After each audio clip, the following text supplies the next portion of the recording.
Todėl, kad vienas dalykas yra lektoriai mentoriai, kurie gali priglausti naują lektorių, pasirūpinti juo, duoti medžiagą kiekvienam lektoriui, eksperimentuoti kursuose, labai lankščiai pritaikyti savo žinias, galbūt pritaikyti savo profesinės žinias, kurios vis tiek kiekvienas programuotojas dirba savo srityje.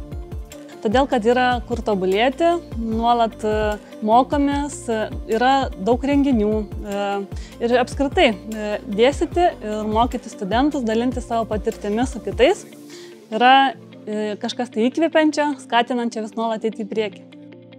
Išties puikus kolektyvas yra galimybė įtvirtinti ir įgilinti žinias, kas duoda išties didelio potencialo pačiam kaip specialistui augti, suprasti, ką darai, o bene svarbiausias dalykas tai išmokti mokyti kitus. Kartais būna tokia situacija, kada pats patobulėjai savoje srityje vien dėl to, kad pasakoji apie įrankį, su kuriuo dirbi pats. Taigi aš sakyčiau, prisijungimas prie lektorių komandos yra ir kartu asmeninio tobulėjimo galimybė.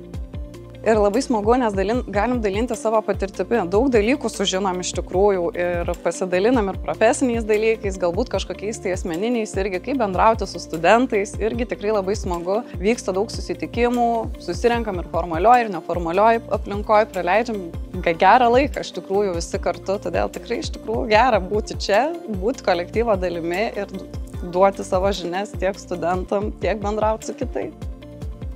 Jeigu norit dalinti savo žiniomis ir išpildyti studentų svajonės persikvalifikuoti, tai manau svarbiausias dvi priežastys prisijungti prie Vilnius Coding School lektorių komandos.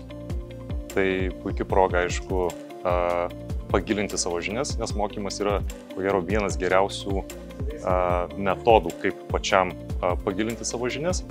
Na, o kodėl Vilnius Coding Schoolas? Tai aš manau, kad ta komanda, kuri yra suformuota dabar ir tos praktikos, kurias per kelerius metus pavyko išdirbti ir ištobulinti, tikrai leidžia naujam lektoriui labai sklandžiai įsijungti į visą tą komandą.